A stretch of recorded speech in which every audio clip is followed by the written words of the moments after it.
Welcome back. This is Etiquette, and the topic for today is leadership and ethics, making tough decisions. Now, what is leadership and ethics? Now, this refers to decisions, tough decisions, I beg your pardon, it refers to decisions that of the process of leaders making difficult choices that involves moral, legal, or social implications. Now, this also requires considering multiple perspectives, weighing competitive values, choosing a course of action that aligns with the organization's values and principles.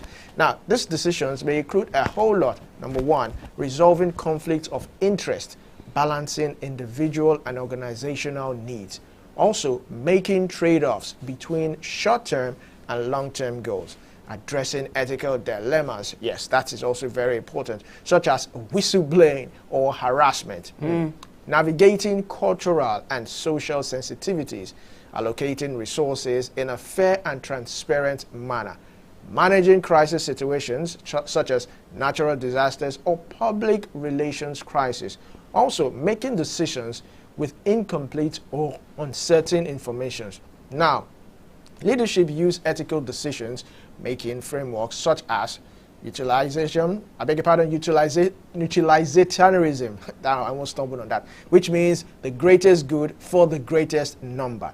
Now, deontology, adherence to rules and duties, virtue ethics, character-based decision making, care ethics, that's empathy and compassion-based decisions.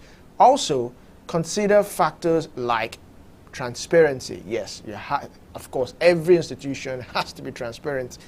Accountability. Yes, you have to be accountable. Fairness. Fairness also matters because, most organizations, most institutions, we have a multi-versatile people, multicultural people. So you have to be faceted. Yeah. Faceted, yes, that's the word. So you have to be fair. Don't say because this person is from my village or this person is from my religion. You have to be fair in all. Respect for stakeholders. Long-term consequences, making tough decisions in an ethical and, of course, responsible manner. Leaders build trust and credibility and a positive reputation for the organization. Vivian? I want to take that last paragraph again because it is very, very essential, right? By making tough decisions and in an ethical and responsible manner, leaders build trust, credibility, and a positive reputation for their organization. People have pumped in billions of dollars and naira, when it even comes to Nigeria, into a school of thought called leadership. People go to school to learn how to be leaders because it's not moi moi. This thing is, it's how you make or mar a society, right? And it's one of the things I look forward to doing, taking a leadership course. I heard leaders are born, not made. Is that true? Do you even believe it?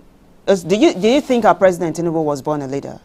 Well, he has said it so many times that he was born for the job, or he's the man for the job. All right, that's it for us on Banters today. We'll take a short break. When we come back, we're going to take a look at the headlines, national dailies. Stay with us.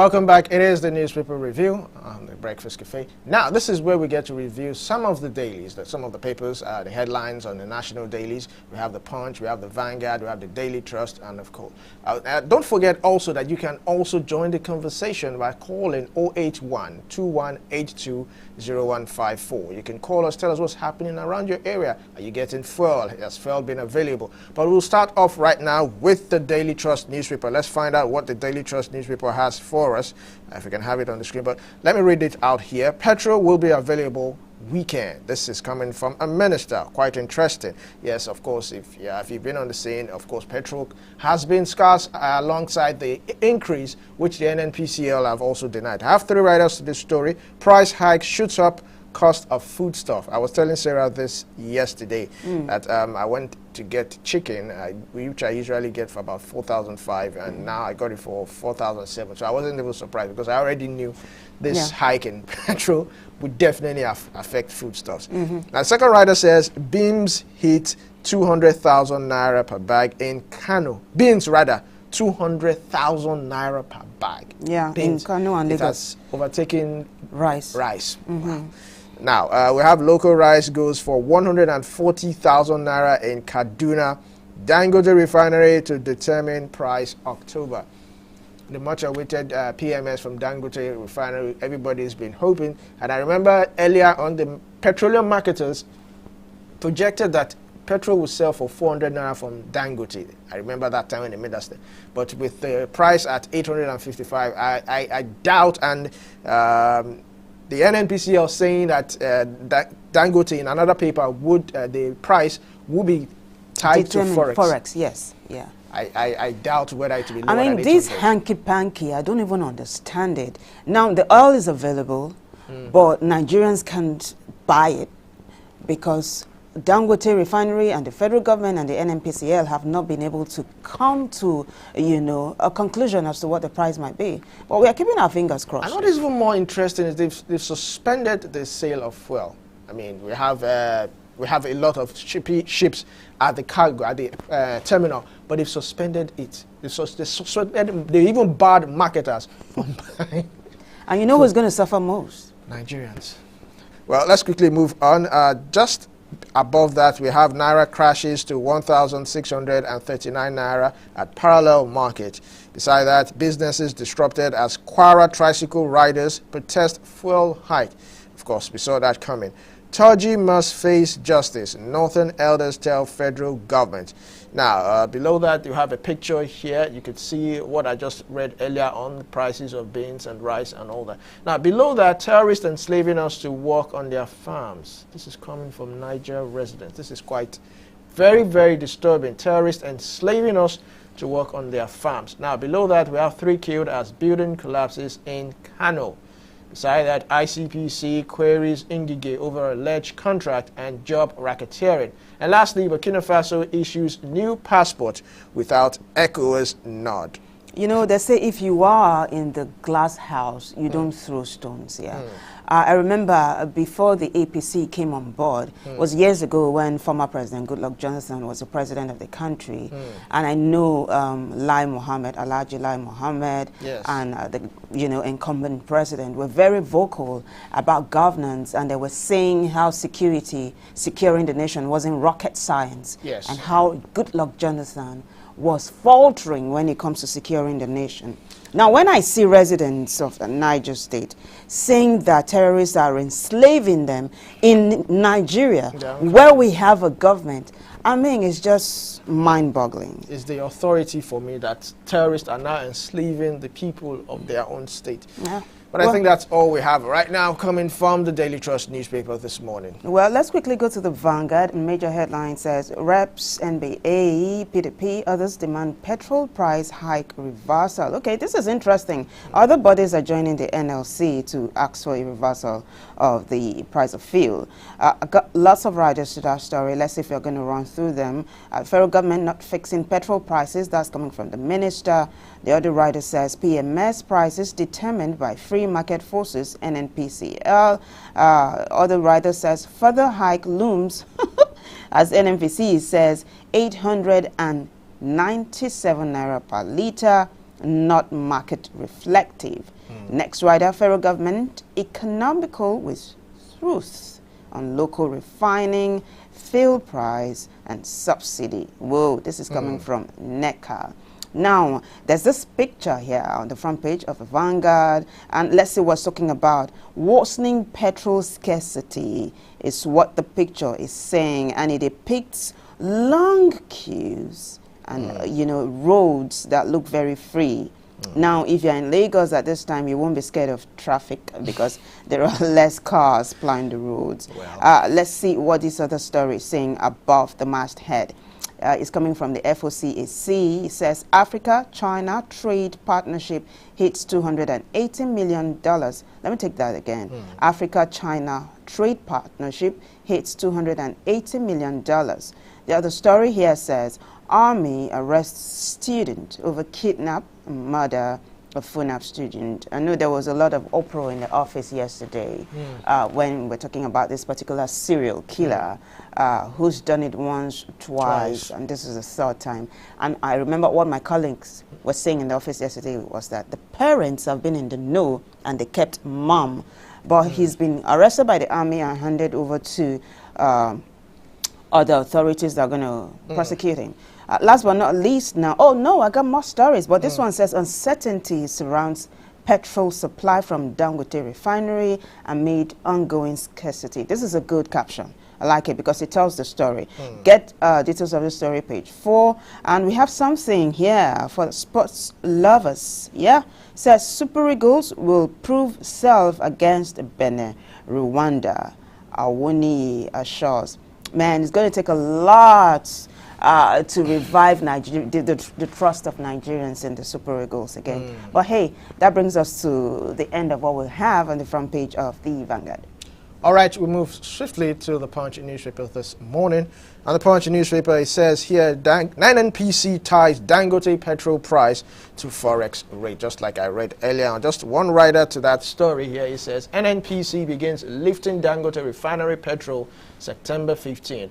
Vessels begin offloading, queues worsen. So I think maybe this time next week or thereabouts, we should be having fuel, you know, around the city, straight from Dangote refinery. Just beside the masthead here, we have another story here. APC chances getting brighter. This is coming from ex-speaker. APC chances getting brighter. I think I would like to ask our analyst when we get him online. How did he reach this conclusion? How did he get to this conclusion? Well, below that we have PDP will ensure continuity in governance, says Ighodalo. That's on page 12 of the Punch news. Oh, I think what that's referring to the Edo gubernatorial election. Oh, I okay. hope so. I get it now. Right, now, above the masthead, we have 63 TCN towers destroyed in 8 months. This is coming from federal government, and you have the picture of the Minister of Power, that's Adelabu there.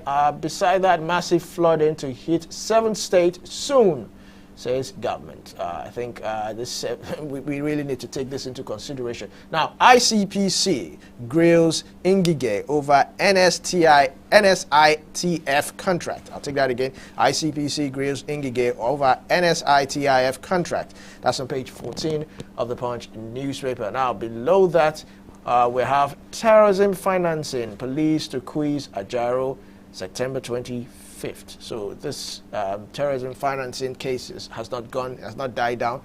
Well, we'll see how that pans out. And they were actually threatening to go on strike. Now, with this whole terrorism financing case, I hope it will not stall them. I hope it will not disrupt their plans. If they are really planning, if they are really threatening to go on strike for the reversal of the petrol hike. Now, beside that, we have PSP officials condemn members' arrest over land dispute. And lastly, reps back plan on under 18 SSCE and UTME candidates. Before you go though, there's a picture, interesting one there on the front page of the Punch. Why I'm interested in it is because it's about the fuel scarcity. Now, it's Vice President Kashim Shettima, who called both the National Security Advisor Nuhu Ribadu, Yes. as well as the Minister of State for Petroleum Resources, Senator Heineken Dokubiri. Yes. And what was the bone of contention? He wanted to know what the problem was about the back and forth regarding the price of fuel. And I think this is an important meeting. We'll see the outcome in the coming weeks or weekend. Maybe, hopefully, we might have fuel, in surplus over the weekend. Absolutely. But I think that's all we have right now coming from the Punch newspaper. All right, let's quickly move to The Guardian. Major headline, skilled workforce is the subtitle, and then the major headline says, construction sites fallow as severe migration devaluation hit real estate. There's a pictorial there, and it's all about it. It's the Japa syndrome. It's not just the health sector now that's suffering this. All right, I got Yama from Nasara. Good morning. Thank you for calling. Go ahead with your contribution. Good morning to you. You guys are doing well. Thank you. I appreciate your constructive analysis. You see, some people in public offices, let us be honest with ourselves. Aguero, NLC president, you are terrorism. You don't know the meaning of terrorism. A man of ethics, a union leader of his country, that if they go to strike one day, the whole economy will go down. And you are using the word terrorism to label this man. Who is writing that statement? Who is writing this English? That you get a dictionary to know the meaning of terrorism. You see, there are some inflammatory words don't need to use on some personalities, right? Because of political difference, because of arguments, because of sentiment and all of that. Please, let us call it spade a spade. And I want to congratulate Nigeria, this Dangote refinery 15th September operation. It's a welcome development. And they by this, he will disappear. And start to up and down. But it's not enough. I keep advising federal government, let us diversify the economy. Yeah. Mono economy, we are punishing ourselves, keeping ourselves in sweating, struggling, and we have a huge population. That this narrow economic mentality mindset cannot sustain. We have a huge population that is demanding. Population is asset is money, but here, a lot of people are extremely poor, jobless, frustrated, stranded. We are wasting population here. And this is becoming so abusive. We need to diversify the economy. Ajakuta in Kogi State can go far and transform the country. Only Ajakuta alone. What's going on there? Oil, every day oil, every government oil. If it's not oil, it's oil. And please, let's not diversify the economy. Let's look beyond electricity, look beyond petroleum. We have avalanche resources that can transform the country, reduce poverty, reshape the economy, and make life better for every Nigeria. Thank you very much. Oh, Thank wow. you. Vivian, before you go Fantastic ahead, I'd like analysis, to yes. add to what he said. Now, he's saying that why would do they know the meaning of terrorism? Finance? Well, I feel the Nigerian police is an executive arm of the government, which is owned by the executive. In that institution, they will not just come out to say this person is being charged for terrorism. They would have, of course, they will have done their due diligence. And it's just a charge. And like they say, innocent until proven guilty. All this will be determined by the court. So they can come up with even ridiculous charges until the court determines. And just like one of our analysts used to say, that's Folusho Olakpo, he says that it is not your duty to prove you are innocent. It is the accuser to prove that you've committed that particular crime. So, I mean, just to clear the air. It's fantastic. What you just did, Olumide, is to open a can of worms. You know, nobody is above the law. Yes. And now, what I remember a guest analyst, Dr. Dayo Kayode, saying was that, now, if he's guilty, then he must face the law. But if he is not guilty, and this is a witch hunt, whoever is behind it must be brought to book. Exactly. Now, another thing he said was diversifying the economy. The last administration of former President Muhammadu Buhari was big on making agriculture, yes, you know, a revenue generator. I don't know what this administration is doing about agriculture. He also talked about Ajakuta Steel Company. I've always spoken about that. You've always talked about it, but this administration is trying to revive that. Let's see how well it does. Now, let's take a look. Let's go back to the front page of The Guardian. This headline says, "My patience is running out." This is coming from the APGA chair, and he's warning the governor of the state, Soludo. Whoa. Right below that, days after Mafa massacre, Boko Haram hits Yobe. Again, very unfortunate. Page 30 has details of that story. Let's see what this one is saying here. Petrol, that's coming from the federal government now. Petrol, FG claims prices not being set, anticipates availability by the weekend. Another story here says Nigerians bleeding from economic policies. Nigerians bleeding from economic policies. YCE, NBA, doctors tell Tinubu. Below that, Atiku falls Tinubu's focus on protesters above security reforms. Looks like The Guardian is packed today. Another story in the front page of the Vanguard says, of The Guardian says, federal government backtracks may lift age restriction for WAEC and SSCE exams. Details, page 7. It's been lots of back and forth on this. This one here says BOL raises 1.43 billion euros via syndicated global loan. Page 7 has details if you're interested in that story. This one says consensus Naira weakens to 1,639 per $1 amid fuel price hikes. Last but not least, on the front page of the Guardian, beg your pardon, threat to PDP governors. NYLF Clark call for Wike's sack, arrest, prosecution. But do you see that happening, Wike being sacked from the PDP? Wike has the G5. Like a community or a gathering of 5 governors, strong governors. Those are militant governors. Militant governors. Under the PDP. Under the PDP. Who are fighting the authorities. They've given, they are a bone in Atiku's neck. And he also, he has a leverage. He was supposed to be Atiku's running mate. So if he had taken Atiku to court, probably Atiku wouldn't have been the running mate, or, I mean, that case would have. So he has a lot of things. He has PDP's skeletons, which he has Pandora's box, which if he opens, you know, so it's a case of, are they ready to face Wike head on and, you know, forget the consequences? That whatever happens, even if PDP breaks, this guy must not have so much power, because Wike, I don't know how he did it, but, you know, maybe we might have to even study him in the university. We have to study his politics. He did it in a, well, it might not be in a moral way. It might not be morally right, but he did it in a way that was so genius. Now he has the PDP by the jugular. So they are wondering what to do. But it takes boldness if you want to tackle Wike. Calling for a sack, well, if they go about it well. For his arrest and prosecution, whether he has immunity, so I don't know about how that will play out. And I don't know whether he is Tinubu's favorite, but he seems to be doing a good job. And is Tinubu really ready? Does he have immunity? I remember Edu, one of the ministers who was, accused of being corrupt. Right. She's been suspended, and they are trying the case right now.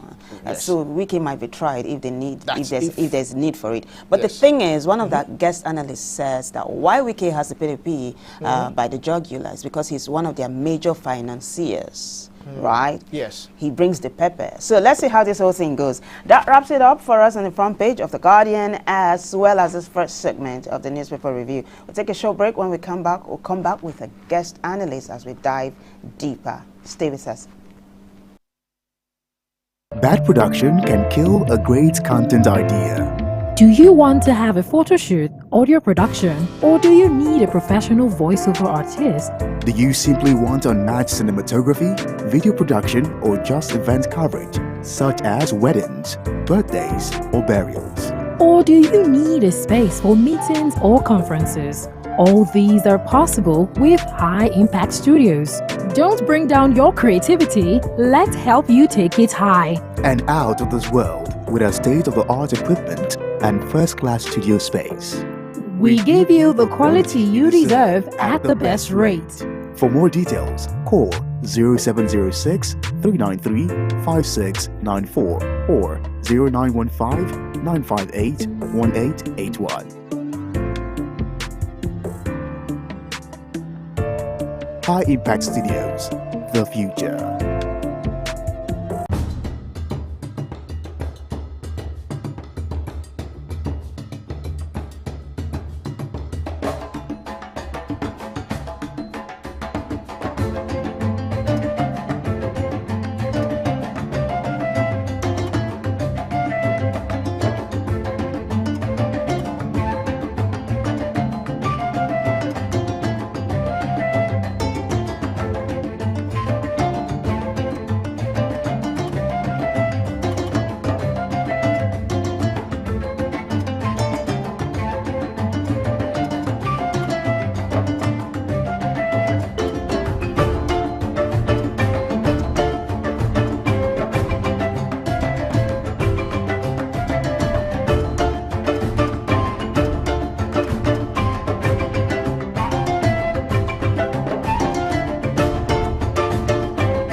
All right, welcome back. And like we promised, this is the second segment of the newspaper review. This time we have a legal practitioner who's going to be jumping.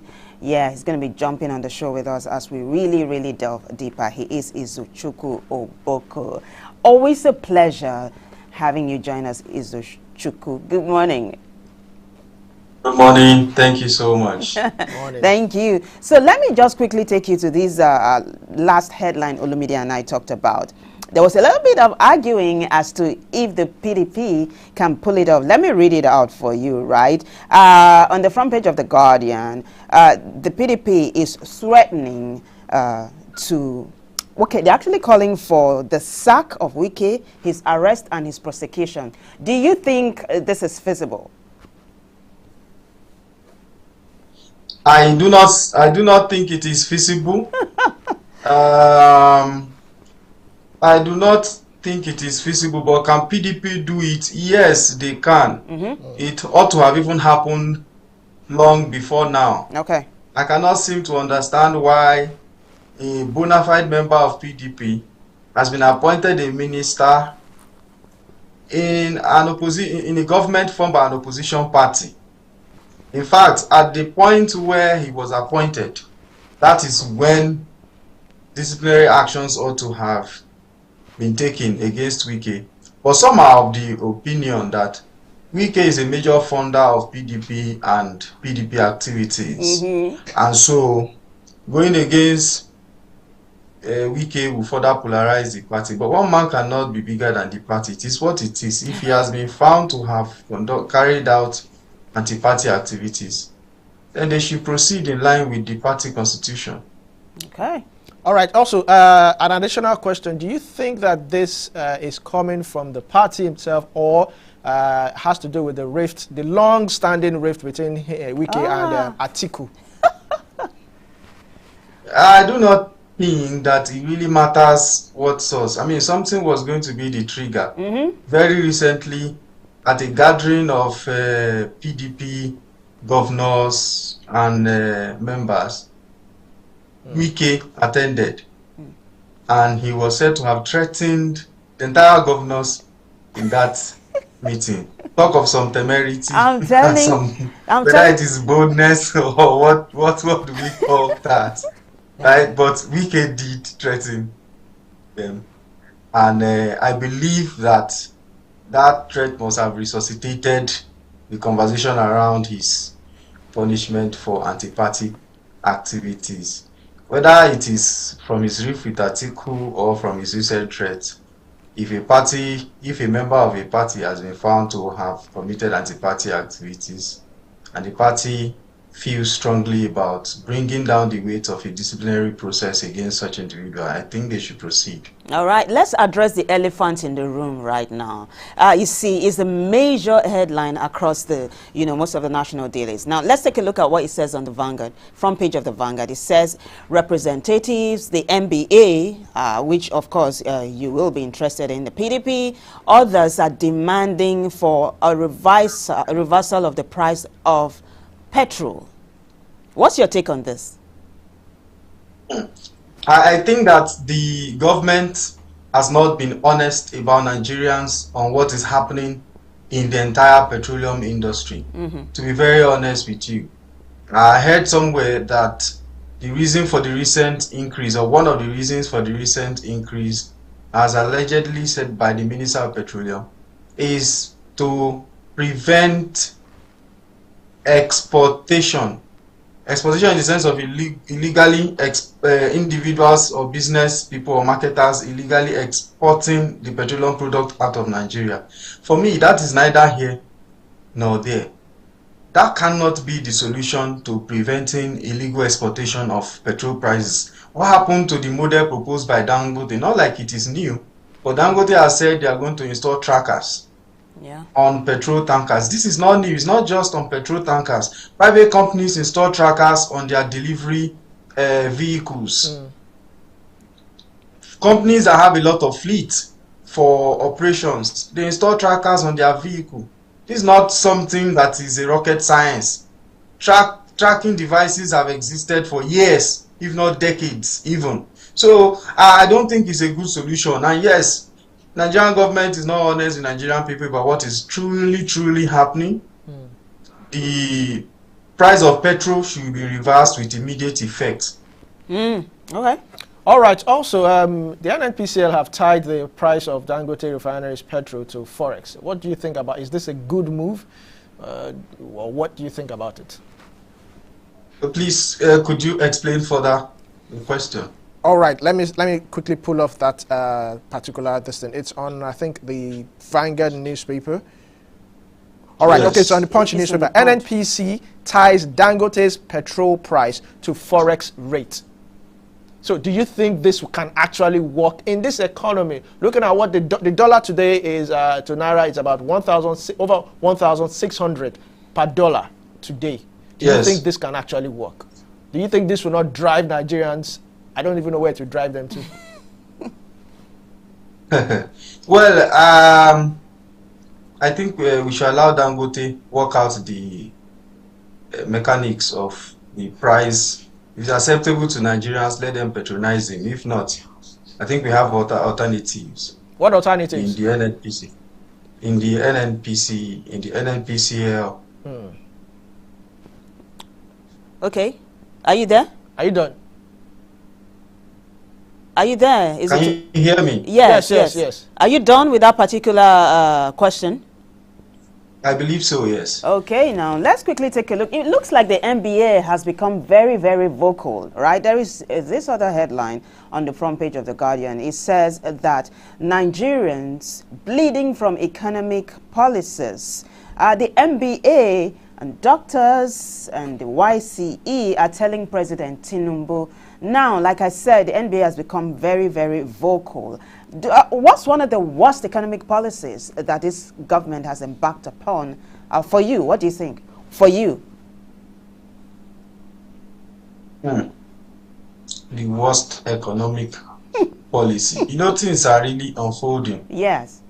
I don't think there has been any economic policy that has not been bad so far. Oh, wow. To be honest, whether it is from the increase, whether it is from the consistent increase in the price of petrol, or The removal of subsidy? whatever decisions they took that is responsible for the increasing FX since they came in. I have not seen any, I've not heard or seen anything that has decreased in price since this government came in. All So right. everything has really been bad, really. No. All right, let me take you up on this. Federal government backtracks may lift age restriction for WAEC and SSC exams.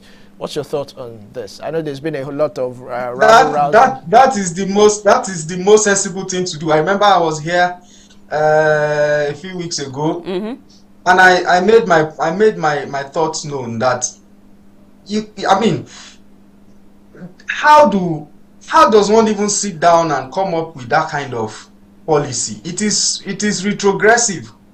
Now that they have backtracked on it and they have withdrawn that policy, that is the most sensible thing to do in the circumstances. I was having a conversation with someone 2 days ago about this same issue, and then I mentioned that, look, government will have increased security challenges because now you are going to have a lot of teenagers stroke youths who are not meaningfully engaged, who should be in school or at least in the process of higher education.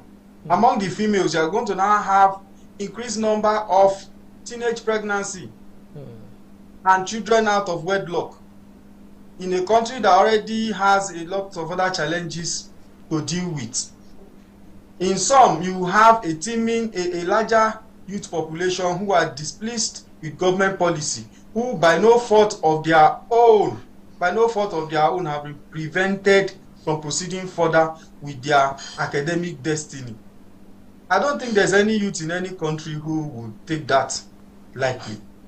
And what that would then lead to, again, is that I hear that somewhere in one of the states, I think in Kwara State, Ilorin to be precise, that protest has broken out. I saw it this morning. Protest has broken out there as a result of the increasing increase in price of petrol. These are the kind of things you get by the time any little issue comes up, you have a large number of youth who will take to the streets and will not take no for an answer. So it was the most sensible thing for the government to have done. Now let them focus on improving the quality of education. All right. And providing other needed infrastructure. Just a little bit of correction here. It hasn't been reversed yet, right? But the caption says, that's on the front page of the Vanguard, of the Guardian, that the federal government may lift the age restriction. And then it also says on the front page of the Punch that the reps back the plan on the 18 SSCE UTME candidates. So that's just it. Now let's quickly take a look at this other story here. Thank you. Yes, you're welcome, very welcome. Let's take a look at this story on the front page of the Vanguard, which has drawn so much, how will I say it now, anger. It has sparked a lot of anger in the polity. It says, Army arrests student over kidnap and murder of FUNAB student. Now, in another paper, it was captioned, serial killer. Now, this dude that has been arrested by the Army has killed not just one, but two. This is the third person he's killed, and he's been arrested now. But the thing about the story is that his parents have been in the know, but they've not said anything about it until this last victim was killed. What's your take on this story? It's a good thing that he has now been arrested. I believe that the soldiers who effected that arrest will by now have handed him over to the Nigerian police for further investigation and prosecution. It's indeed a very, very sad thing. Could you hold on, Izuchukwu? Let me quickly talk to Boko from Ebonyi. Boko, thank you for calling. Please go ahead with your contribution.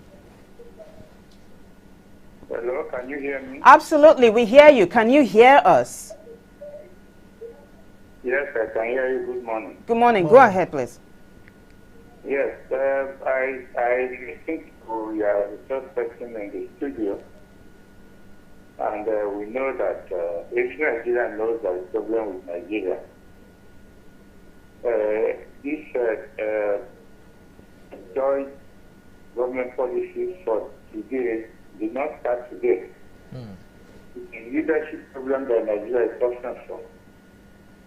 When we get a good leader, Nigeria will stabilize. Once we have somebody like Yar'Adua as a president, and every Nigerian was happy. So the advent of this government in the life of Nigerians will be classified as a disaster. No Nigerian is happy today. Whether you're Japa or whether you're in the country, nobody is happy.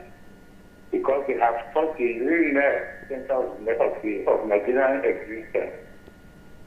You don't do that. We elected leadership so that Nigeria will be better, so that the people will be happy. But look at what is happening today. Every Nigerian is unhappy. So let us go back and rejig our leadership capacities. The moment we have good leaders, every Nigerian will be happy. God has blessed us more than any other country you can think of. In the whole world, not just in Africa. So it is leadership efficiency that is putting us in this quagmire. All right, thank you very much. We have a bit of time on our side. So back to you, Izuchukwu. Yes, please. You are about to land on a particular thought, so you can go ahead. Oh yes, I was saying that I hope that the Army has handed over the arrested culprit to the Nigerian police by now. And let me quickly commiserate with the family of the victims. Yes. May God continue to grant them the fortitude to bear the loss. It's a very painful thing to lose a loved one at whatever age. Yeah. It just goes to show the dangerous times that we live in. And I hope that the law enforcement agencies will continue to step up their actions to ensure that these things don't occur. All right.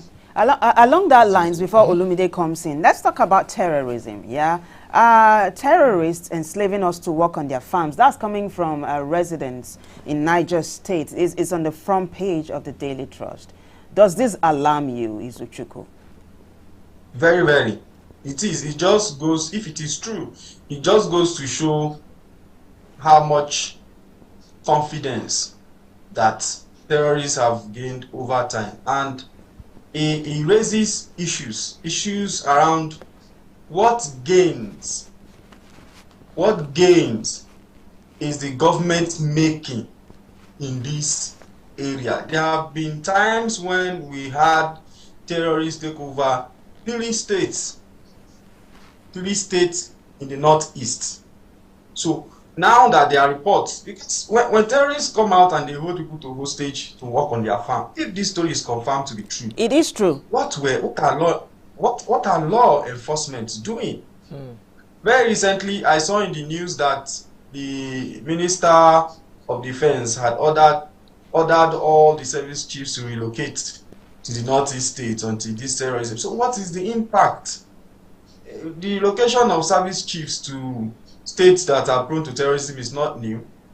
The same thing that happened with under Buhari government, and I'm not so sure, and I think also under Goodluck Jonathan. So ordering service chiefs to relocate is not just the only thing to do.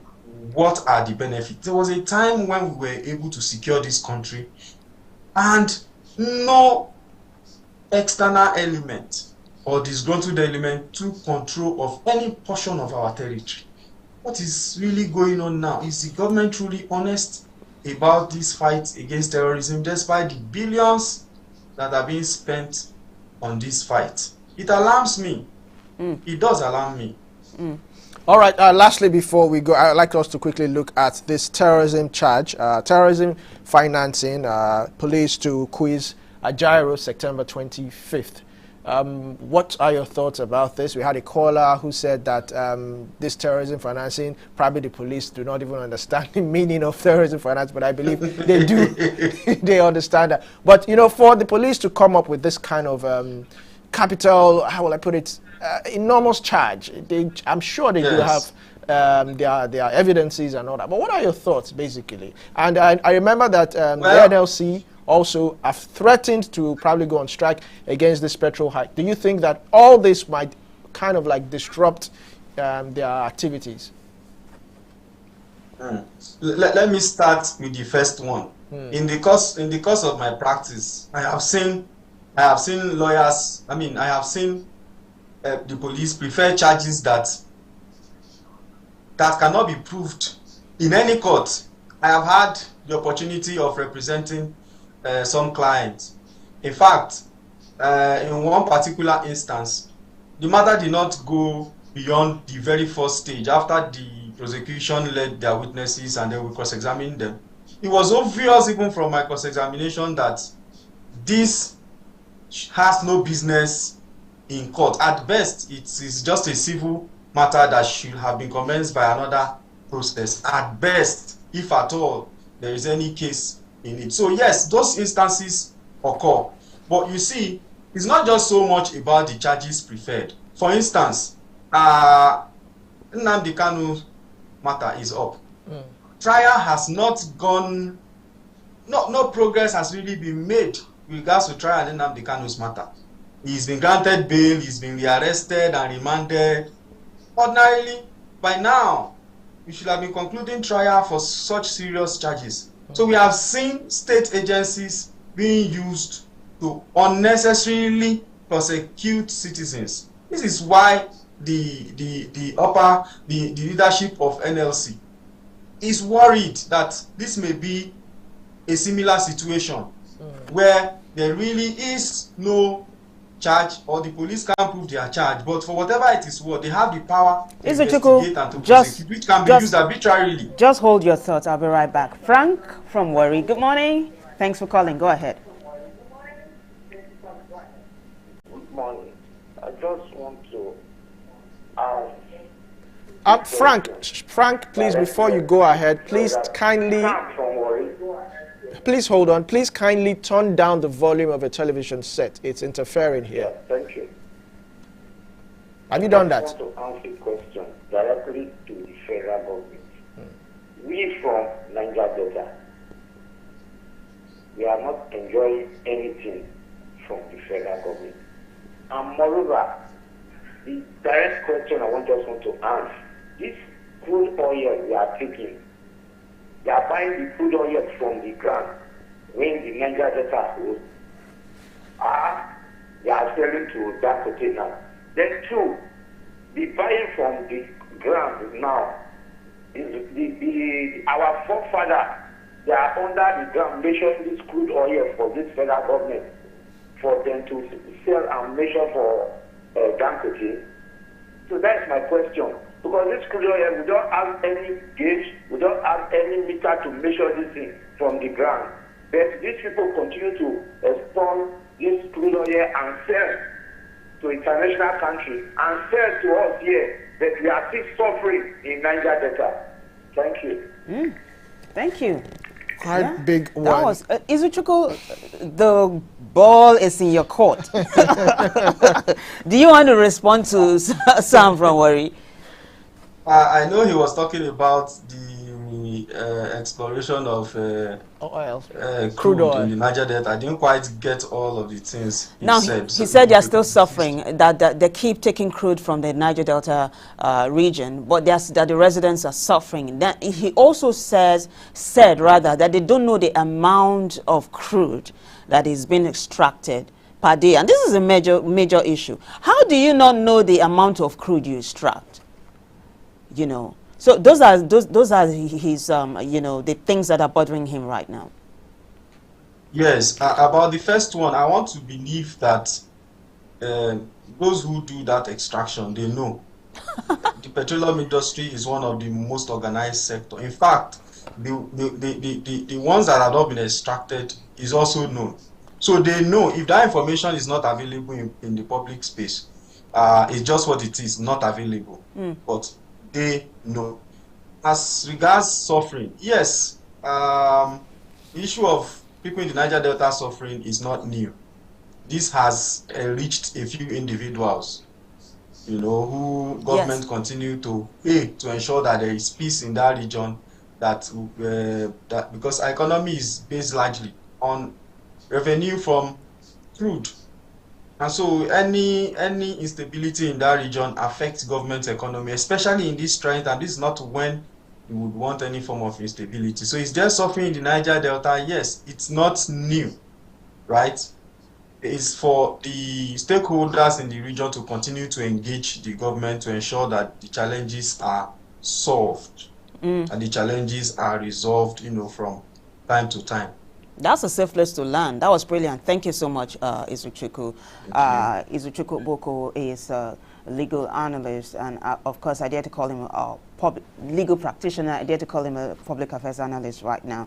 And we've been taking a look at the major headlines, national dailies. You know, one of the things he said was that the government has been reaching few individuals in the Niger Delta. And it seems not to be trickling down, you know, to the grassroots. And I'm sure he's referring to the NDDC. Yes, that's what I was going to. Yeah. I mean, it is. And that commission has been established for quite a while now, and to see that, and it's a good thing that we had Frank Core to testify that they are not really enjoying anything. So, I mean, if the ball is about, it goes back to the NDDC. What are you actually doing? Are these people actually benefiting? But we'll take a stop from here. The Breakfast Cafe still continues, so please stay tuned.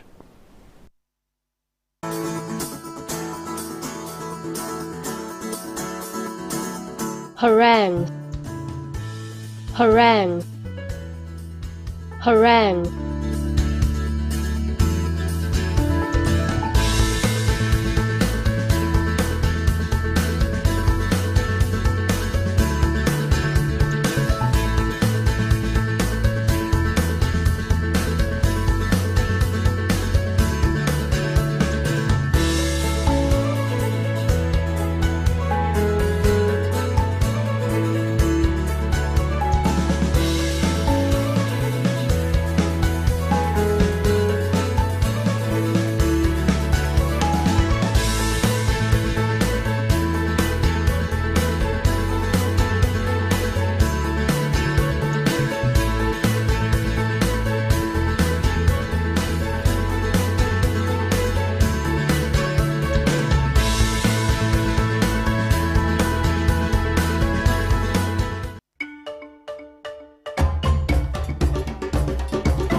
production can kill a great content idea.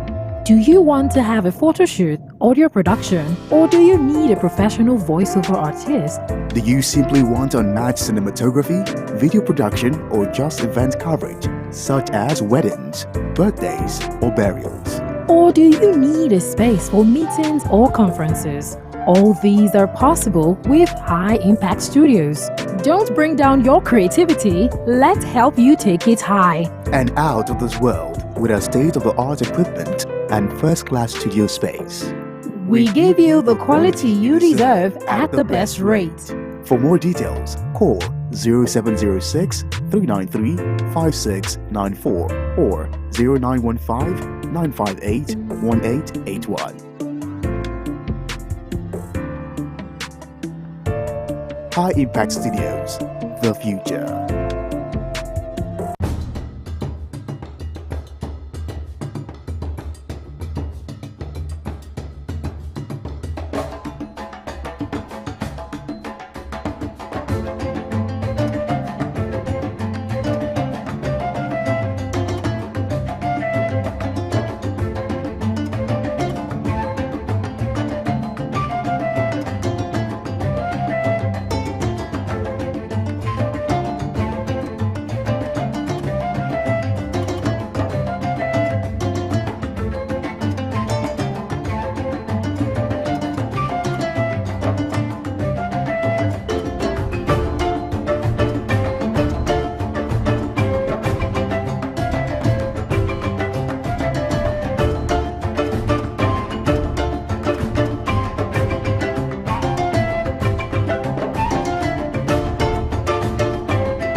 Welcome back. It's still the Breakfast Cafe. And if you're just tuning in, this is Views from the Net. This is where we throw out a question and we get your opinions on different topics affecting the society. You can also take part in the conversation by calling 081 2182 0154. We are also streaming live on YouTube, Facebook, X. That's formerly known as Twitter at High Impact Studios. So let's start off. The question for today is, what would you do differently if you were to be reborn? Let me start with Vivian. What would you do differently? Well, if I was reborn, aside from maybe Jackpot. Well, do I even think of Jackpot? Yes. Well, if I was reborn, I think I would have learned earlier on in life to not be a people pleaser. Until now, I had wanted to please, everybody. And that was, it's something I would have learned earlier, not to be a people pleaser. But I learned the lesson the hard way. Yeah. Well, if I were to be reborn, I think I would make certain decisions that I made. I wouldn't have made it, and I probably would have discovered so many things earlier on.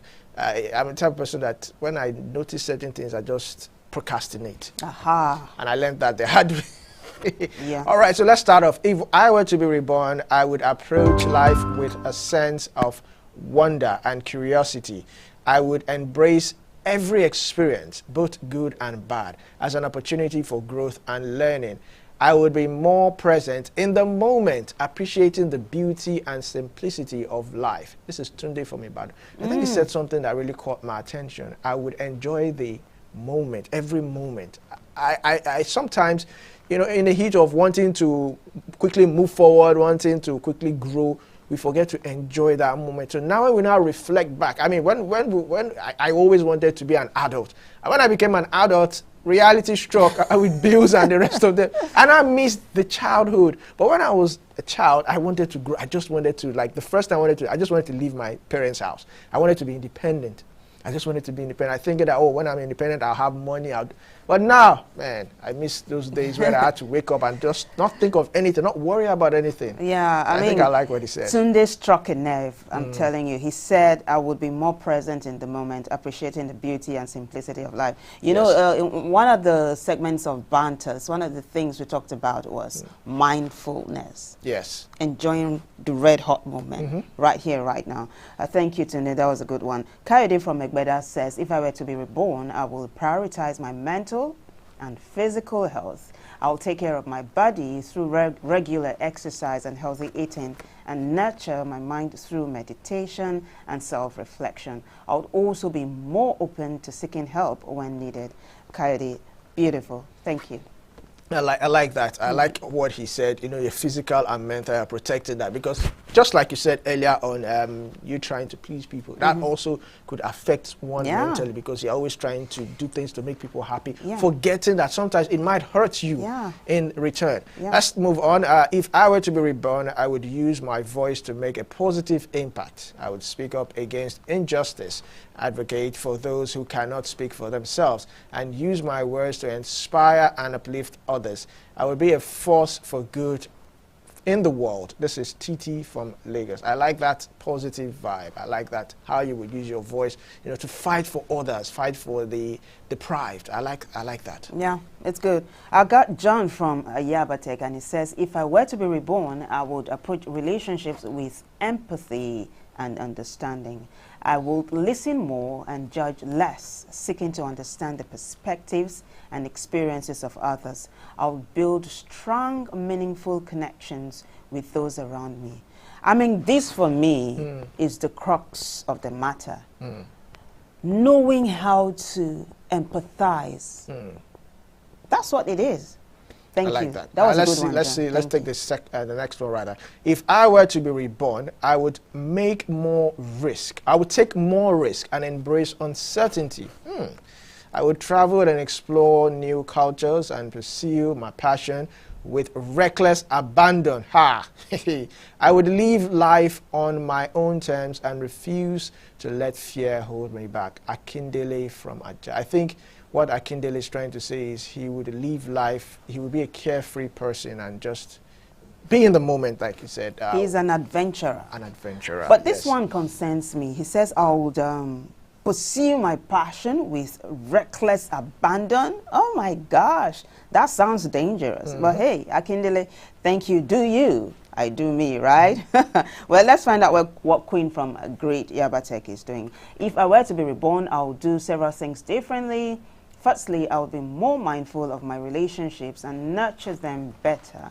I'll prioritize building stronger bonds with family and friends and make more time for the people who matter most. Secondly, I'll take more risks and embrace uncertainty with an open heart. I will travel more, explore new cultures, and step out of my comfort zone to experience life's beauty and complexity.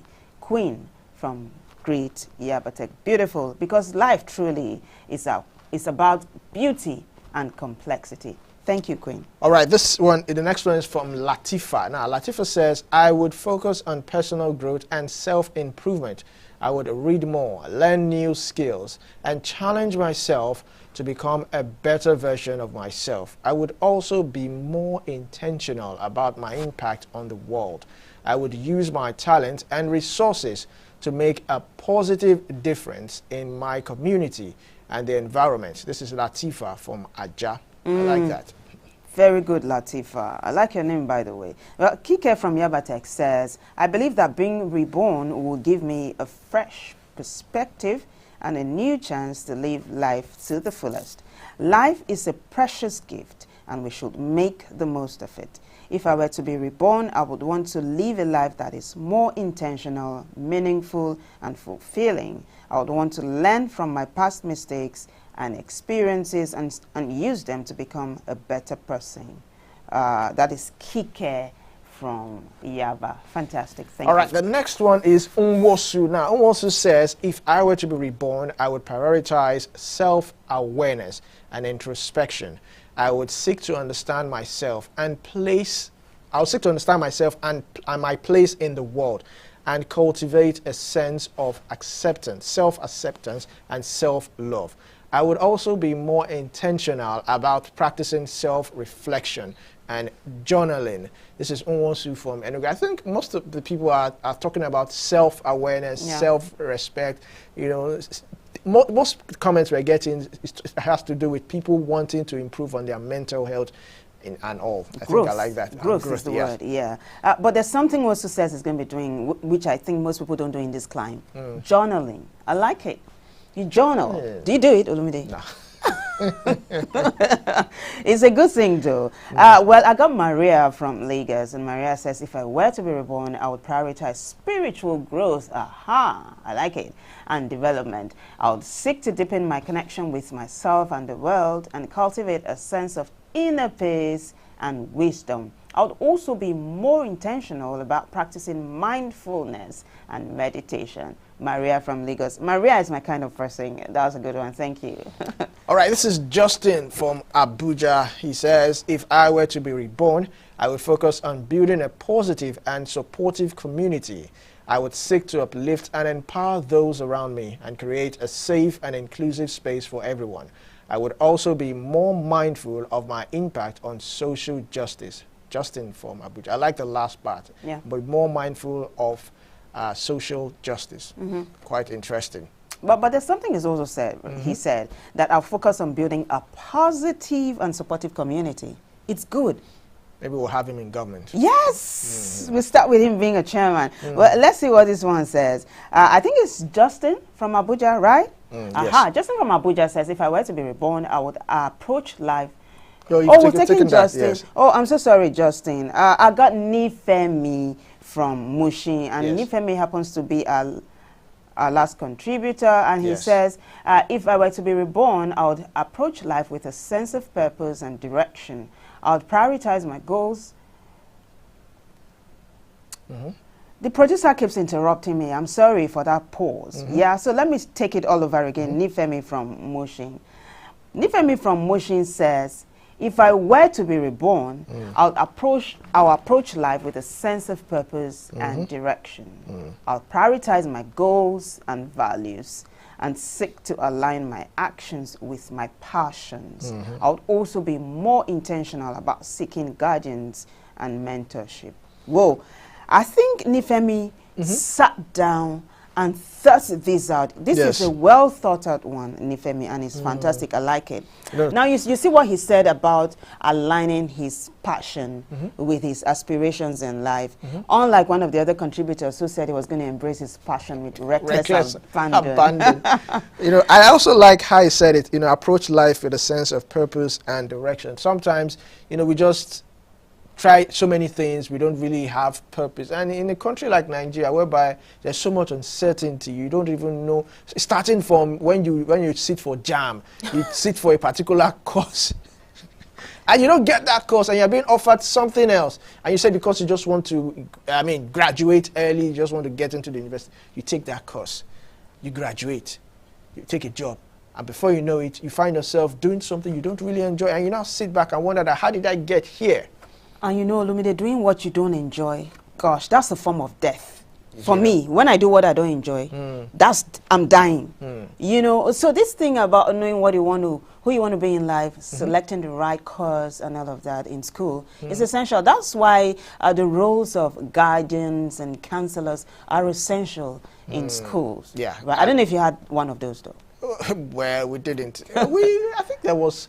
It was announced in secondary school then, but we didn't really have that. I mean, you didn't have someone who would counsel you on what course to take in school. Most of them were teachers who just loved flogging us that time. So, I mean, how would you approach a teacher who loves flogging you to tell him that, oh, I have this, I have this, I don't like this particular subject? You know, he will look at you and probably say you're a dullard. I mean, you know. So, and I like the last thing he also said here. I will be more intentional about seeking guidance and mentorship. This is something that I don't know how many people still engage in guidance and mentorship these days. I mean, no, but a lot of people do though. I mean, offering themselves Oh, okay. as a mentor to mentor other others. people. You know, how many people do that? How many people offer themselves? I mean, we live in a climb whereby when you get to the top, you don't want others to come. You don't want other people to know how you got there. You don't. I mean, so when that's when they ask you, show us the way. You be like, nah, God, nah, God, nah, God. And you know what this now means? Most youngsters now look at celebrities and take them as role models. You know, and sometimes it doesn't pan out. It doesn't pan out. But for me, out of these comments that we got from social media, the biggest one for me, my favorite, was the one from Maria, who said she was going to, if she was reborn, she would embrace spirituality more. For me, that's it. Yeah, I wish we could pull out that particular comment out. I would have loved for us to take another look at it. But Well, Maria nailed it for me. Well, I do enjoy it. I like the fact that people, and this question is actually good because indirectly, it will now help you if you've been backtracking. Indirectly, for those who commented and for those who are also listening, indirectly, it will now help you to go back and reflect that, okay, if I were to be reborn, this and this is what I would have done differently. Okay, now, I have gotten to this level. What and what can I still achieve? So you can actually look back at what every other thing you've said and think that, okay, it's not too late. I mean, they say the people who are who are 6 feet under are the ones that do not have hope. But the fact that you are alive, you still have hope. So I think it's also a way of reflecting that, okay, what can I do differently with the time I have, you know, left? What can I do different? What changes can I make? It's not over yet. Even if I want to become a doctor, I can still apply. I can still go back to school and apply. If this course was not, or if this job was not what I wanted to do, if I wanted to pursue my passion, how can I do it differently? I like what you said, that those who are 6 feet under do not have hope. Yes. That's a song Magic Fashek did. Yes. He said, a living dog is better than a dead lion. That's one of the wordings in it. But I was able to pull out Maria's comment, and she said, Maria from Lagos, she said, if I were to be reborn, I'll prioritize spiritual growth and development.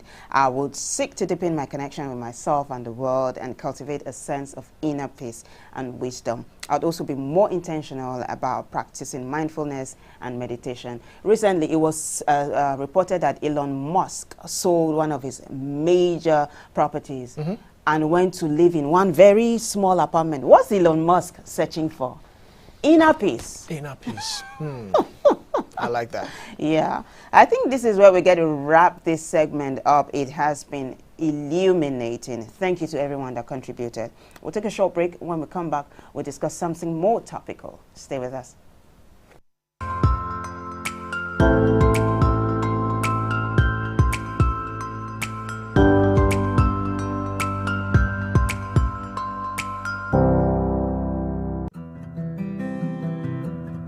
As a child, what is most important to you is love, warmth, acceptance, and security.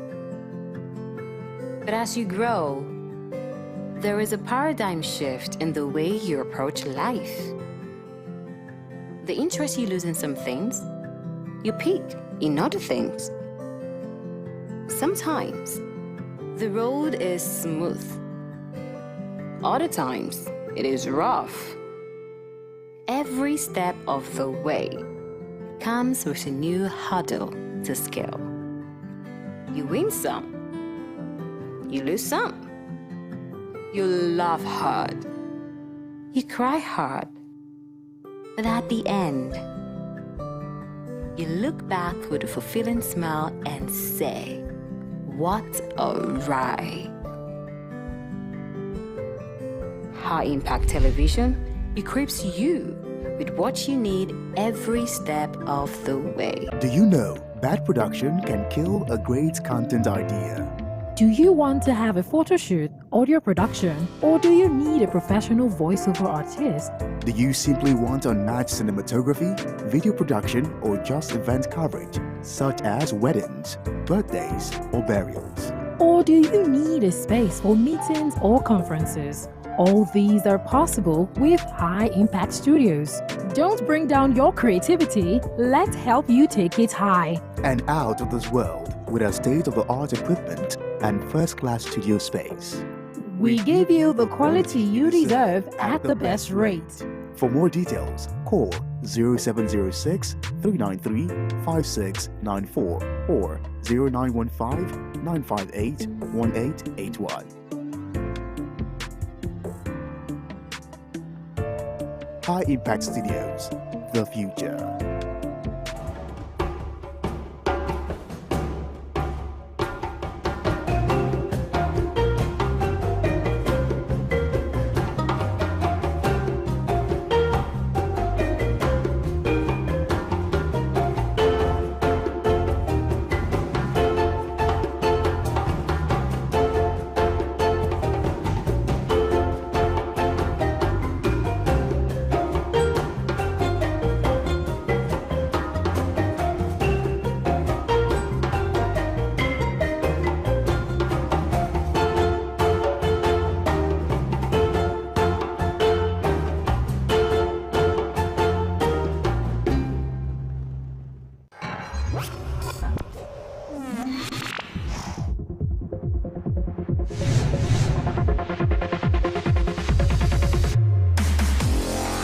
High Impact Radio 102.1 FM. The future is now.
You are welcome back. If you just joined us, this is the Breakfast Cafe right here on High Impact TV. This time we'll be talking about understanding the relationship between economic growth and income inequality. While we're having this topic, I mean, considering the state of the nation right now, wouldn't you say this is topical? Of course. Now, before I introduce our guest analyst to you, a little bit of background, to this particular topic. Now, income inequality refers to the unequal distribution of income among individuals or households within a population.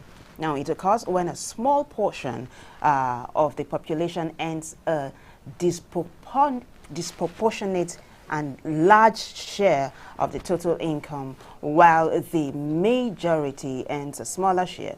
Now, this can lead to a wide gap between the rich and the poor, making it difficult for those at the lower end of the income spectrum to meet their basic needs. Now, access quality education and healthcare and enjoy a decent standard of living.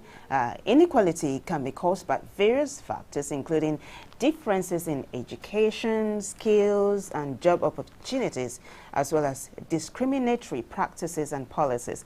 It can also be perpetuated by tax policies that favor the wealthy and lack of access to affordable healthcare and education, and of course, limited social mobility.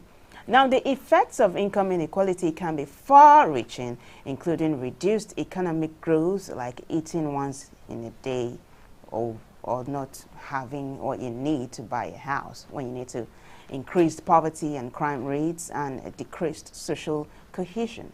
Addressing income inequality requires a comprehensive approach that includes policies and programs aimed at promoting equal access to education and job opportunities, progressive taxation, and social safety nets. Now, like I said earlier on, we are talking about understanding the relationship between economic growth and income inequality. Our guest today is Sheson Okuade. He is a public affairs analyst. Good morning, Sheson. It's always a pleasure to have you on the show. Good morning to you, Olumide, and my sister. Pardon me, I missed the name. Is Vivian. Okay, good morning, Vivian and Olumide, yes. And good morning to all our viewers across the globe. All right. Let me say thank God Friday. Yes, we are thanking God it's Friday, really. So my first question to you is this. What is the current state of income inequality in our country, and how does it impact economic growth? Yeah, thank you very much. From your preamble, you've actually given our viewers an insight into what economic growth and inequality should be. Ordinarily, economic growth should potentially, close the gap, reduce poverty and give citizens a sense of belonging that they are there. But when you look at developing countries like ours, you discover that economic growth rather creates enough gap between the rich and the poor, and the gap keeps widening because of failures of system and the greedy nature of those that actually leaders considers as our leaders. Currently, I can tell you that the level of inequality it's beyond the Pareto rule that we call 80-20. I can even tell you that it's as high as 90-10 now, because when you look at an average low-income earner, what they earn from the share that we have compared to what the high and mighty are actually taking, you discover that the disparity is just too wide. See, this inequality has actually metamorphosed into what we call the ills that we are faced with now, increasing the level of insecurity, increasing the death rates.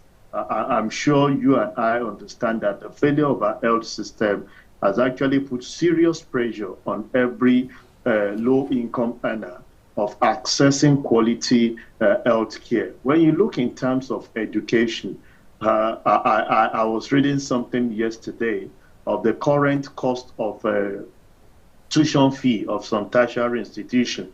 I don't want to go to the primary and the secondary. You look at the loan that the government promised to even give to the students in comparison to the fee that they are supposed to pay. And you consider the 5-wire range among it, not to talk of a common man like you and I sending our children to school. I'm made proud to say that people like us, when things were going the right way it should be in the 70s, we attended public school, and people still find it difficult to balance that people like us attended public school. And that's why we always give kudos to the likes of Babaja Konde in Lagos State, because free education was indeed free education. How many people have access to this private education that we are all paying through our nose? You imagine a child of 2-3 years that is still in pre-nursery, paying millions, per session. And you ask, what exactly are they teaching them? All because the mother needs to be. So you can see the disparity when it comes to this level of inequality. The basic thing that people need to even have access to without stressing so much are really not even available to it. Let's break the comment back with the current increase in the price of fuel this day. Yeah. You can ask me. Then the access to transportation. I was laughing with my wife this morning that I think we need to resort back to the old school of doing things. Go and buy bicycle, and at least with that, you are not going to face VIO problem. There is no need for you renewing your license. There is no need of you servicing your vehicle practically like every quarter. No need to buy engine, or there is no engine to even service that. So it tells you the disparity. That we cannot even have access to quality education, we can have access to good health, we can have access to transportation. And you know the impact of transportation on the livelihood of everyone. That is the means of even moving those goods and services that are required by you and I to even survive as a nation. So currently in the country, the gap, the inequality between the have and the have not is really, really wide that you keep asking yourself, a minimum wage that is even being approved, though we are not civil servants. Some of us have asked that those things were meant for them, but the civil servants themselves are even crying that they not even have access to that money, except for a few states that were actually paying that funds before it was approved as minimum wage. Some states are not even keying into it. So you ask yourself, everything keeps going up, and when your expenses is on the high side and the income is not increasing, definitely the means of survival will become a threat. And that is leading to so much ills that we're seeing: robbery, stealing, terrorism, banditry keep increasing because an idle hands is devil's workshop. A lot of organizations are actually, are retrenching rather than, increasing the staff strength. They are reducing because the cost of operation is becoming unbearable. Even having access to loan to carry out certain things is really not there. So Vivian, if you ask me, I can tell you for free that before now people can talk about the Pareto rule of 80-20, but I think it's 95 to 5% when you ask me on the part of the have and the have not in our country as we speak. Very well said. All right, thank you very much. Now, can you explain the concept of the trickle-down effects and its relationship to economic growth and income inequality? Yeah, when you talked about the trickle effect, you see, let me just show the analogy of the three of us here. I can tell you for free, Olumide, you have dependence on you. Vivian, you have dependence on you. Same myself at our level. You see, before now, we used to have the elites, used to have the middle class, and you have those that are below the breadth. But I can tell you that to really affirm the inequality gap, we have collapsed the middle level. Nothing like middle. It's either you are rich or you are poor. That is the level at which we are now. And if Olumide before now, let me use you hypothetically, you are earning, let's say, 100,000, and you have dependents on you that you give trickles, maybe daddy, mommy, your siblings, and the likes that you need to share too. When the fuel was around 187, you have some savings that you can actually give out. But as it is, you don't even have your income is not sustaining you. Please, how do you intend to share what is not sustaining you with other people? So economy, you might agree that the government might come to tell you that we are having economic growth, because I learned from the last MBS statistics that our GDP is growing. But you ask, is that the reality?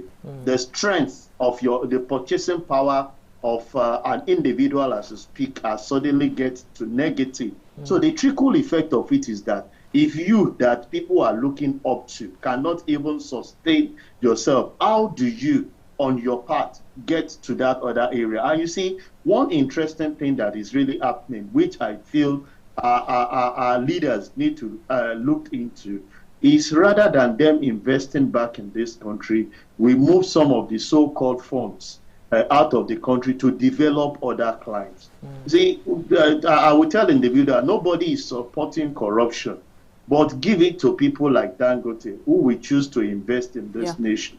When you build factories, when you build, organization, what you are actually creating is employment that will actually allow other people to have, at least a little share of the national income that we are talking about. But situation where you just get the money, you move it out to go and fix it somewhere.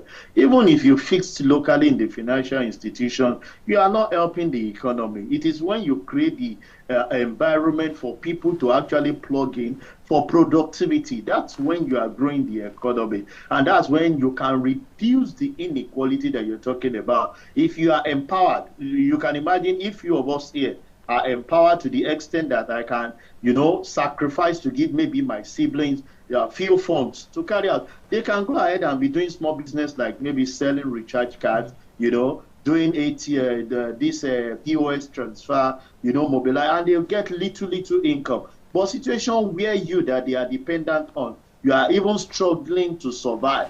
How do you consider those that are lower decade? And that's the problem we are faced with. Why we feel that the leaders needs to address the level of investing some of the funds that they claim. If our leaders, senatorial leaders, people at the National Assembly are high up there, with the humongous amount, rather than giving them this food, teach them how to, get the food by creating. But what we have seen is that the fear of what an average person is doing in government will not allow them to even invest, because they will tell you, if I do this now, because they know I'm a politician, they will eat the company up, because you are not putting up a system, one, and you have created a notion before now of feeding them and not allowing them to work. And that's the problem we are faced with. And that's why we have asked the government to look for a way to bridge back, the middle level in such a way that can bridge the gap between the elites and those that are below the ladder, for us to actually tap of the resources that we are blessed with. I always tell everyone that care to listen, this country is blessed with natural resources that you can talk of, is blessed with human capital, is blessed with intellectual that you can speak of. Go to the developed country and look at the people at the back end that are making things happening. There are people from this climb, the black race, that people are actually ridiculing, the one behind the scene making things to work. What is actually the difference between this? It's because there's a system that works in those developed climes. They developed it over time, and people believed in it. That enough, close the trust gap to have confidence in their leader. But on this far part, the leaders have not shown that sense of confidence for people to build the trust in them. And that's why I would just say, practically from what we've seen, we moved from 187 naira for fuel to 500, asking that we remove subsidy. It came up at the time, and we heard that the landing cost of that particular product, as said by the Minister of State for Oil, was about 1,112 naira, and they were still selling at 568. And we were told that nobody is paying for subsidy. So we heard that it is no longer subsidy but shortfall. And some of us were saying that, okay, at the time, we start using semantics to start the saving ourselves. What is subsidy? What is shortfall? What is augmenting fee? You cannot just, and all of a sudden, when we have our own coming up to produce it, we said it is not in the hands of the government to fix the price, but somebody fixed this thing to 568 at the time. Even the so-called 890 something, somebody fixed it. So you discover that this inconsistency in government policy will not encourage even businesses to grow. So you slept last night and you woke up this morning to be buying fuel at 1,000.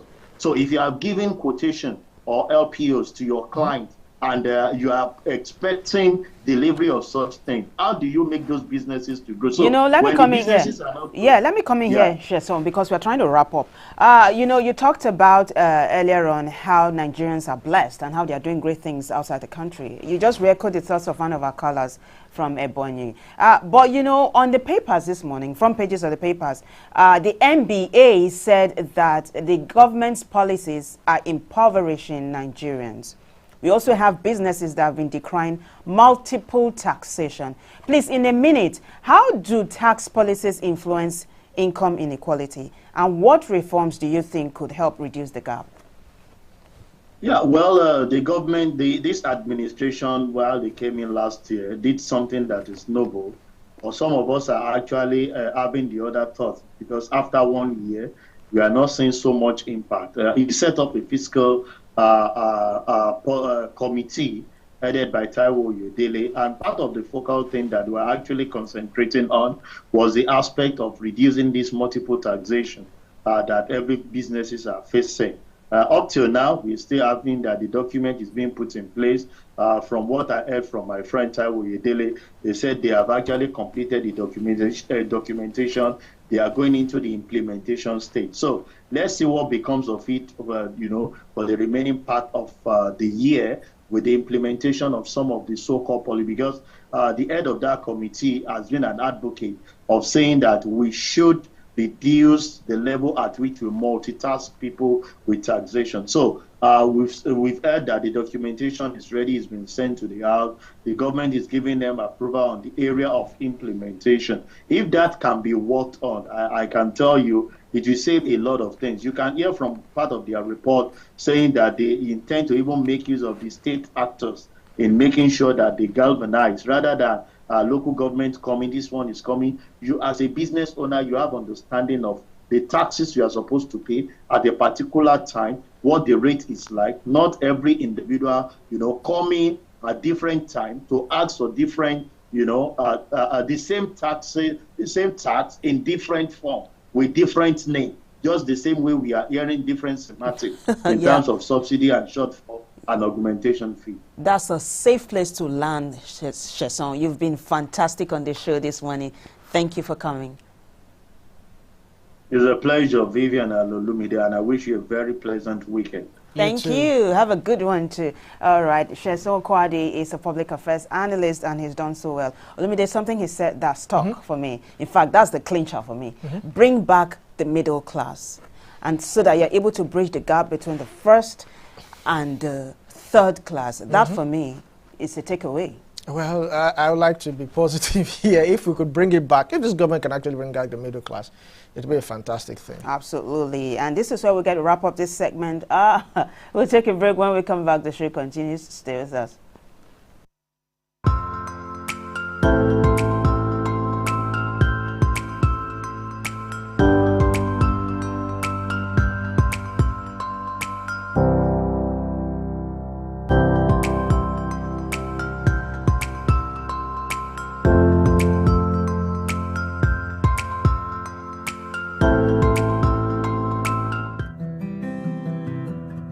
As a child, what is most important to you is love, warmth, acceptance, and security.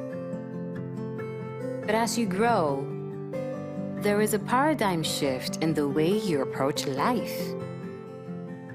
The interest you lose in some things, you pick in other things. Sometimes, the road is smooth. Other times, it is rough. Every step of the way comes with a new hurdle to scale. You win some, you lose some. You laugh hard, you cry hard, but at the end, you look back with a fulfilling smile and say, "What a ride." High Impact Television equips you with what you need every step of the way.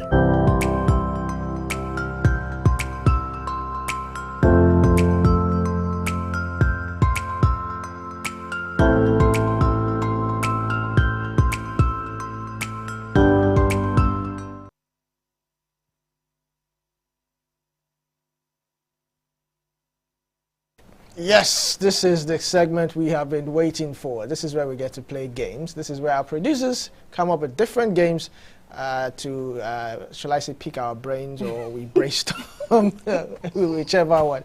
But let's see today. Today, I think the games for today is idioms, has to do with idioms. So Let's see what the producers have in store for us.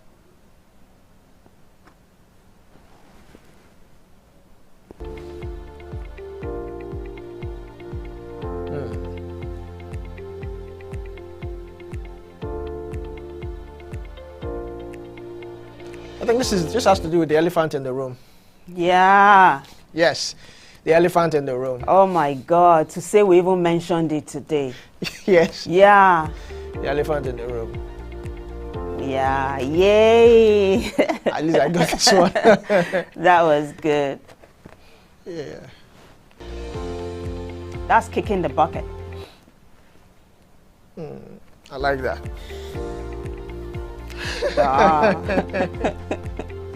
Kick the bucket. All right, let's see what is next for me.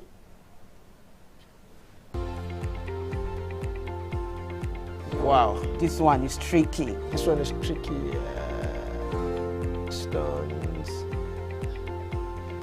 Spill the beans. Spill the beans. Okay. Well,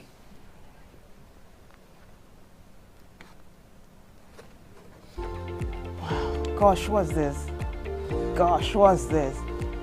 This is like David and Goliath. I don't know. What's that? Let's see. What's this? Oh, early bird catches the worm. Wow. Nice. This is a brain teaser. Yes, I'm telling you. It's a brain teaser. Let's see what I have. Let's see what I have. Socks in the mouth. Lips sealed or? Yeah, lips sealed. I think so. I think it should be lips sealed. Well, sock in it. Yeah. I still got it in a way. Oh. Well. Sock in the mouth. All right, what's the next one? I should get this though.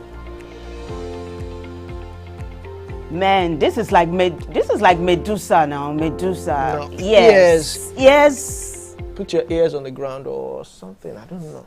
Yes, Medusa now in the Odyssey, that movie, if you watched it. No, Medusa had snakes. Yeah, had snakes. Yeah, but this looks like, oh, I'm all, yeah.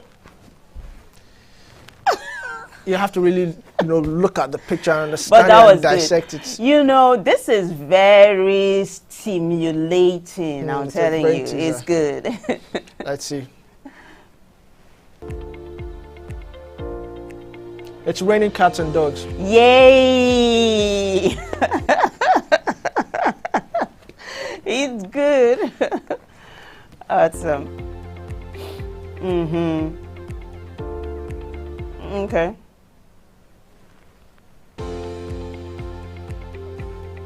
Okay. Donkey. It's like eating what now? Eating what? I know it's about eating something. Eating a donkey or eating a horse. I could eat a horse. I'm close, yeah? Yes. Yeah? I was close. Well, eating a horse. Let's see what they have for me. My head is in the cloud. Head in the cloud. Yeah. Yes, right? This is so good. Yeah. What's this? A cucumber wearing a glass? On a beach. Yeah. A cucumber, a glass, a beach. 1 + 1 + 1. Okay, that was good though. Thank you. It was a good one, yeah? Oh, we still have more. Music to my ears or face the music. Oh. I didn't have to do with music, but I couldn't because you really, could see all this is the pot calling the kettle black. This is very easy. This is the pot calling the kettle black. This is easy. Is that it? Yes, it should be. It should be. That's a pot calling the kettle black. Let's see what I have next. What's the answer? That's it. That's it. Oh, in case the viewer doesn't know, I got it. That's what they said. Yeah. The flying pig in the cloud. When pigs fly, like it's just like when horses fly. Yeah. Oh, we still have more. What's this now? A book and scissors? Let's dissect it. It's dissecting the matter, yeah? Let's dissect the matter. Is it? Yeah. Cut the long story short. Yeah, but no, wait. Does that really tell it? No, it doesn't. It doesn't tell it, producer. Jeez. Cut the long story short. Let's see what they have for me. A bell, sunshine. Ring the bell or ring the alarm. Ring a bell. Aha. I think I got it.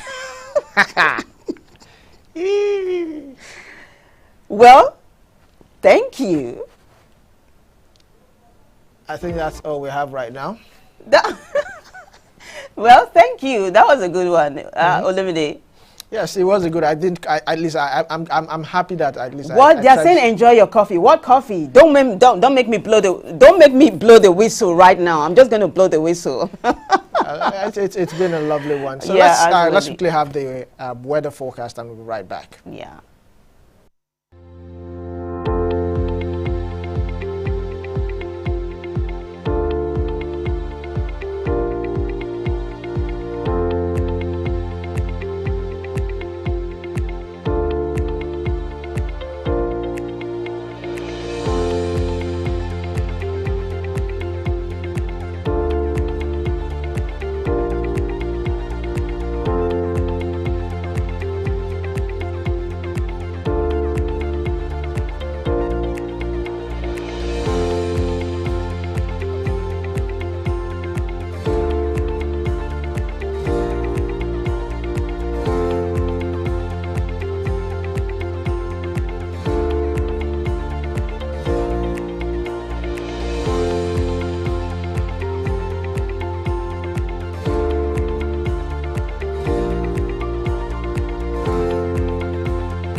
Oh my gosh, what a ride this has been.